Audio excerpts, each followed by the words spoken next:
बांग्लादेश की अंतरिम सरकार की पहल, हिंदुओं पर हमला करने वालों की अब खैर नहीं। मोहम्मद यूनुस आज बांग्लादेशी हिंदुओं के प्रतिनिधियों से मिलेंगे। हिंदुओं और मंदिरों को बनाया जा रहा है निशाना। बांग्लादेश में भारत और हिंदू विरोधी गतिविधियां। 1971 के शहीद स्मारक को भी तोड़ा गया। बांग्लादेश में अचानक लेकिन सुनियोजित विरोध प्रदर्शनों की आड़ में हुई हिंसा ने यहां कट्टरपंथी ताकतों को छोड़कर सब कुछ बर्बाद कर दिया है। अब यहां शांति, सांप्रदायिक सौहार्द नाम की चीज नहीं बच गई है। इसी हिंसा की आग के बीच यहां की प्रधानमंत्री रही शेख हसीना से जबरदस्ती इस्तीफा लेकर उन्हें देश से भगा दिया गया और फिर यहां अल्पसंख्यकों, खासकर हिंदुओं और उनके मंदिरों पर जो ज्यादती हुई उसे दुनिया और कोई भी सभ्य समाज कभी माफ नहीं करेगा।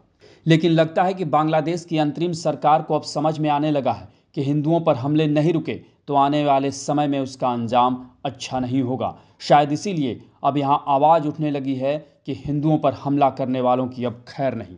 तभी हिंदुओं पर हो रहे अत्याचार के बीच बांग्लादेश के अंतरिम सरकार के प्रमुख मोहम्मद यूनुस आज हिंदू नेताओं से मिलेंगे और बेशक उनका ये फैसला फौरी तौर पर ही सही लेकिन स्वागत योग्य है। हिंदुओं पर जिस तरह का कहर ढाया गया है वो खुद इस बात को मान चुके हैं। ऐसे में वाकई हिंदुओं का दर्द साझा करने के लिए या फिर दुनिया को दिखाने के लिए ही सही मोहम्मद यूनुस ने जो फैसला किया वो तो वही जाने। लेकिन उम्मीद की जा रही है कि आज की ये मुलाकात कुछ न कुछ राहत और रंग तो लाएगी ही। वैसे देखा जाए तो अंतरिम सरकार ने उन उपद्रवियों को दंडित करने का दावा किया है जिन्होंने अल्पसंख्यकों के पूजा स्थलों को अपवित्र किया, लूटा और आगजनी की। आपको बता दें कि अंतरिम सरकार के धार्मिक सलाहकार खालिद हुसैन ने कहा है कि अल्पसंख्यकों के पूजा स्थलों पर हमला करने वाले लोग ठग हैं। उन्हें इस नुकसान पर जुर्माना भरने के लिए मजबूर किया जाएगा। उनका यह भी कहना है कि बांग्लादेश के अलग अलग जिलों का प्रशासन उन मंदिरों की लिस्ट तैयार कर रहा है जहां तोड़फोड़ की गई है। साथ ही उन्होंने ये भी बताया कि ऐसे मामलों से निपटने के लिए हॉटलाइन शुरू की जा रही है। इस बीच बांग्लादेश में अल्पसंख्यकों पर हो रहे हमलों को लेकर हिंदू समुदाय भी काफ़ी आक्रोशित है और उसने सड़कों पर निकलकर विरोध प्रदर्शन किया, जिसमें बड़ी संख्या में महिलाएं भी शामिल हुई। प्रदर्शनकारियों का कहना है कि हिंदुओं के धार्मिक स्थलों की सुरक्षा करना सरकार की जिम्मेदारी है। वहीं अल्पसंख्यक समूहों ने अपने अधिकारों के लिए अल्पसंख्यक संरक्षण कानून बनाने की मांग की है, जिसमें हिंदू समुदाय के लोग भी शामिल हैं।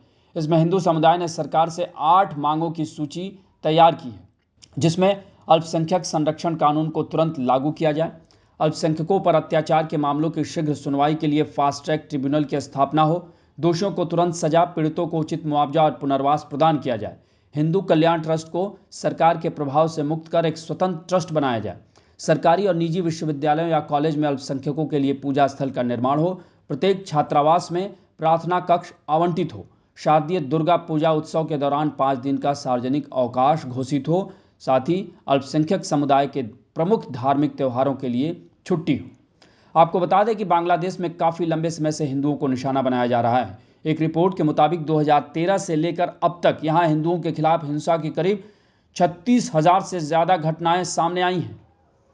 गौरतलब है कि बांग्लादेश में सियासी उठापटक और तख्तापलट के बाद कैसे भारत और हिंदू विरोधी घटनाएं सामने आ रही हैं, उसका एक उदाहरण यहां तथाकथित प्रदर्शनकारियों की ओर से राष्ट्रीय स्मारकों को निशाना बनाना है। ये तस्वीर वाकई हैरान करने वाली है, साथ ही प्रदर्शनकारियों की सोच और उसके काले सच को भी उजागर करती है। दरअसल बांग्लादेश के मुजीब नगर में मौजूद 1971 शहीद मेमोरियल स्थल पर मौजूद मूर्तियों को तोड़ा गया है। आपको बता दें कि इस कॉम्प्लेक्स में कल तक भारत के लेफ्टिनेंट जनरल जगदीश सिंह अरोड़ा के सामने पाकिस्तानी जनरल नियाजी के आत्मसमर्पण के मसौदे पर दस्तखत करते हुए भव्य प्रतिमा और 1971 के युद्ध में बलिदान देने वाले भारतीय सैनिकों की कई प्रतिमाएं थीं। इससे पहले उपद्रवियों ने बंगबंधु शेख मुजीबुर रहमान की प्रतिमाओं को नुकसान पहुंचाया था। ऐसे में लगता है कि बांग्लादेश पर अब पूरी तरह से पाकिस्तान परस्त ताकतों का कब्जा हो चुका है। तभी तो प्रदर्शन के नाम पर ऐसी ऐतिहासिक और देशभक्ति से भरी चीज़ों को नुकसान पहुंचाया जा रहा है, तोड़फोड़ किया जा रहा है। इस पर कांग्रेस सांसद शशि थरूर ने चिंता जताते हुए बांग्लादेश की अंतरिम सरकार से कानून और व्यवस्था कायम करने की अपील की। यानी कुल मिलाकर बांग्लादेश में अराजकता का माहौल बरकरार है और अब यहाँ की अंतरिम सरकार के कंधों पर बड़ी जिम्मेदारी है कि वो भारत और हिंदू विरोधी गतिविधियों पर गंभीरता से लगाम लगाए, नहीं तो आने वाले वक्त में इसे उसका खामियाजा भुगतना ही पड़ेगा। आपको हमारी रिपोर्ट कैसी लगी इसे कमेंट बॉक्स में ज़रूर बताएं और अन्य खबरों से अपडेट रहने के लिए बने रहें हमारे साथ, क्योंकि हम हैं बुलंद भारत टीवी, ताकत आपकी।